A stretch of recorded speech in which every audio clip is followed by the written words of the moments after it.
The mobile suit, the Zaku in particular, changed everything. It was a military revolution that shaped how militaries in the UC timeline operated.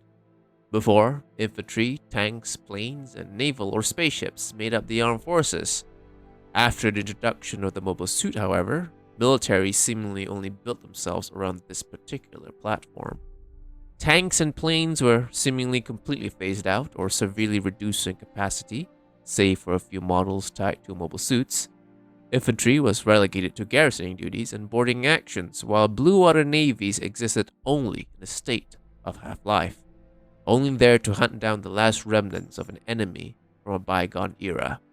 The general mobile suit seemed able to meet every conceivable situation that the former military equipment would encounter and excel in them. However, that was not entirely true. Even a universal weapon such as the mobile suit had its limitations. These limitations could only be solved by completely different models or specialized variants. Today, we'll begin to explore the various variations of the many mobile suits seen in the UC timeline. We'll start simple with Zaku 2, namely its specialized ground variants. Let's begin with the foundation for the ground variants, the Zaku 2 J-type. The J-type is the first ground-based Zaku introduced fairly early in the war, when Zeon began preparing for its Earth invasion campaign, though some sources say it was created months before the war even began. The J-type is essentially an F-type Zaku with all its space components removed. The Yambak system was removed, as it is only needed for space maneuvering. The liquid cool system was replaced with a simpler air cool system, and the sub-thrusters located around the shins were removed to mount hardpoints and ground sensors, possibly seismic sensors. Speaking of which, the J-type's entire detection suite had also been replaced. The Mona Eye was manufactured with new optical sensors that could account for sunlight distortion and included improved infrared imaging. Various other sensors, such as an acoustic sensor, was also installed inside the head.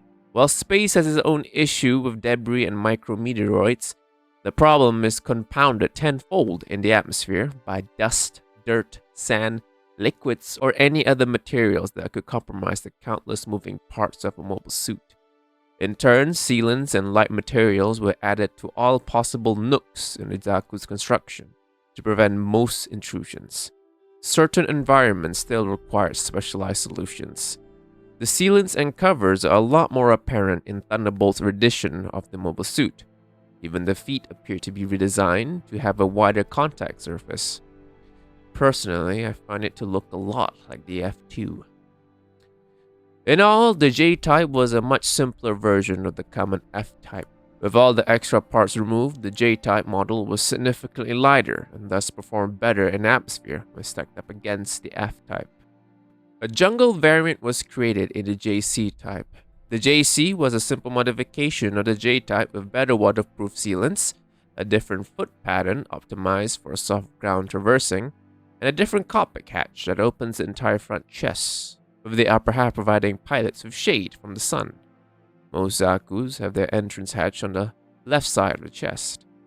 Some units were seen with additional spikes on their shoulder shield. This is apparently an offensive measure for shoulder charges, but it can also be used as a point to attach shrubbery or camouflage. There are either two versions of the shield, or the spikes are movable, swappable, as seen in this picture, where they are on top of the shoulder rather than at the side. A winter variant was also created, and much like the JC, it comes with specialized sealants suited for cold environments. It appears to have an additional antenna on the rear of the head and apparently has spikes on the bottom of his feet for trudging through snow, though I couldn't find any pictures of that.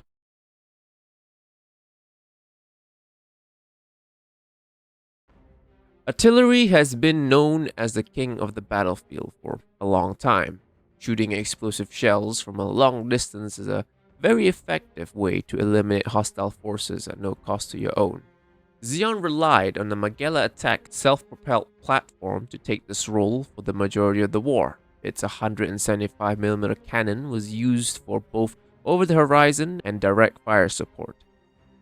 The cannon was later adapted into a handheld weapon for the Zaku to take over the role as conventional armored units were phased out.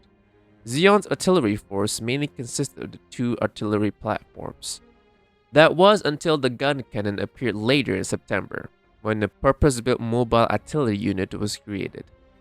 Originally meant to be a specialized anti-air variant, the MS-06K Zaku cannon was fitted with a new armament backpack module carrying a pair of magazine-fed missile launchers, smoke dischargers, and a shoulder hardpoint for either a new 180mm cannon or the presumably original 120mm anti-air Gatling gun. The backpack can hold 5 shells for the larger cannon, while the Gatling is fed via an internal ammunition box. The torso was redesigned to include additional heat vents and presumably to be reinforced to cope with the heavy load it carries on its back. The legs too include additional vents, with the knee pads extending down to the shins to act as a stabilizing platform while kneeling. The head was redesigned to allow a full 360 degree of vision, which I personally don't see the point in. Even if you see someone coming from behind you, you still need to turn around slowly.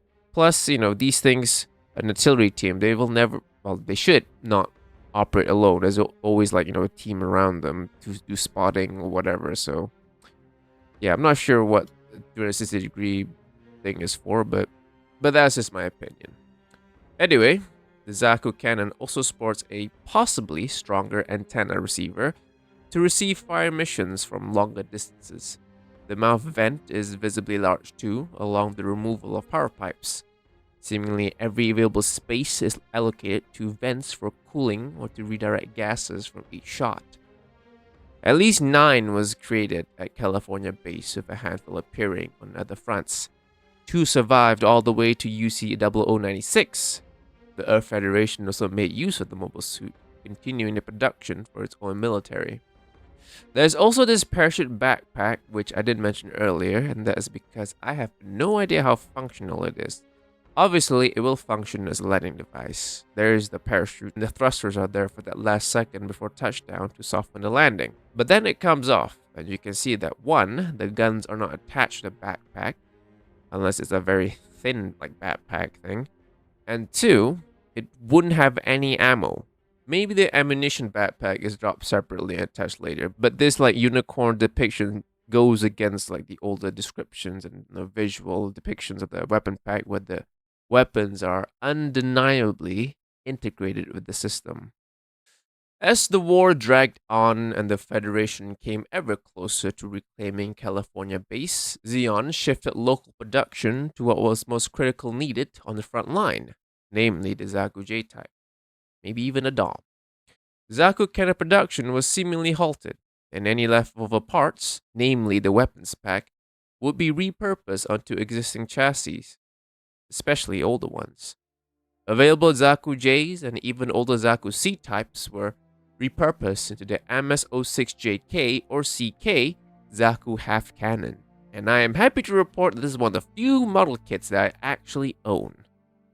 There isn't much to say about this. It is just a Zaku 2 with a cannon backpack.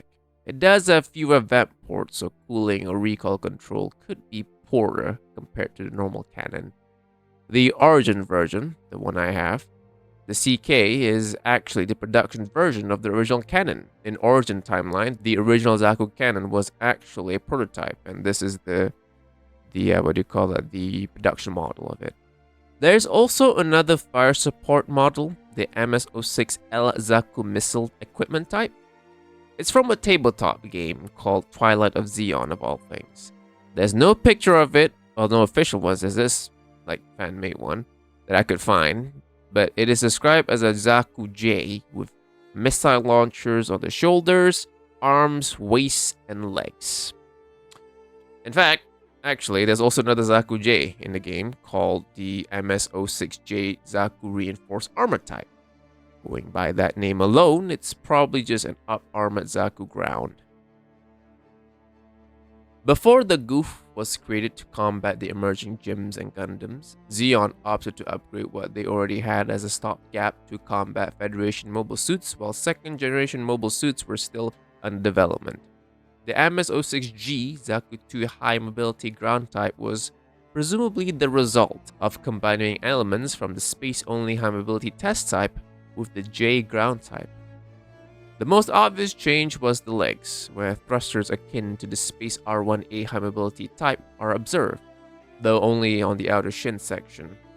The backpack thrusters were also replaced with stronger models, with the high mobility ground to achieve a speed higher than that of the Gym. Not only were additional thrusters added, but entire body shells were redesigned to be as streamlined as possible. The legs again saw the most obvious change, with the power pipes moved internally. In the Origins version, several aerodynamic plates were placed around the thrusters and thighs, with the knee pads redesigned to be sharper. The torso was also slightly redesigned, along with the right shoulder shield. This isn't the case for the Origin version. In all, the new thrusters gave the Zaku 10,000 more kilograms of thrust. Their main purpose is to permit sudden directional changes during a close fight.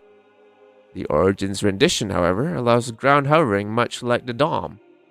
The added acceleration seemed to boost the Zaku to be on par with the Galgug, as a specific model was able to hold its own against a modernized Galgug, at least for a moment. Installing powerful thrusters induced high stress on a frame that was never meant for them. Unlike space, the frame will be burdened by the weight of every single component and the pull of gravity. In turn, Zeonic reinforced the inner skeleton, especially the lower regions, to cope with the high stress levels. Around 58 were built at California base by war's end, with a single model appearing in UC0090, fighting off the bandits and the aforementioned modernized Gelgug.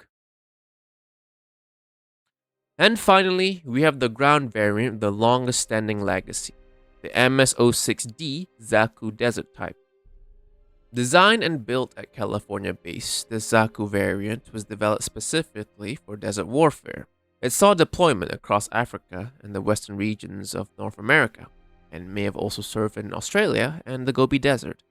Among all frontline ground Zaku variants, the desert type underwent the most extensive structural changes.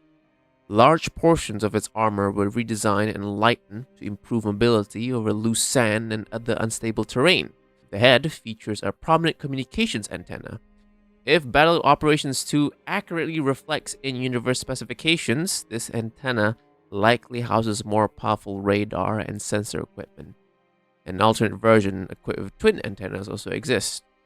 The left arm uses a noticeably smaller, more angular shoulder pauldron, most likely as another weight-saving measure. The chest armor was also simplified into a single piece design, reducing both complexity and weight. The most significant modifications are found on the backpack and lower body. Aside from the small thrusters located beneath the feet, nearly all of the standard rocket thrusters were replaced with jet propulsion units. These jet engines are concentrated in the lower half of the mobile suit, extending from the rear skirt armor down to the shins.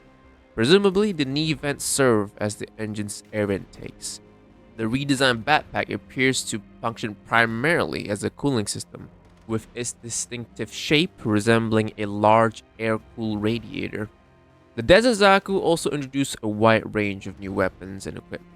To better withstand harsh desert conditions, it was issued the M120AS 120mm machine gun, a shorter and mechanically simpler version of the standard weapon. The omission of the optical scope and the shortened barrel noticeably reduced its accuracy compared to other Zaku machine guns. However, the simplified design also made it less susceptible to jamming in sand-filled environments.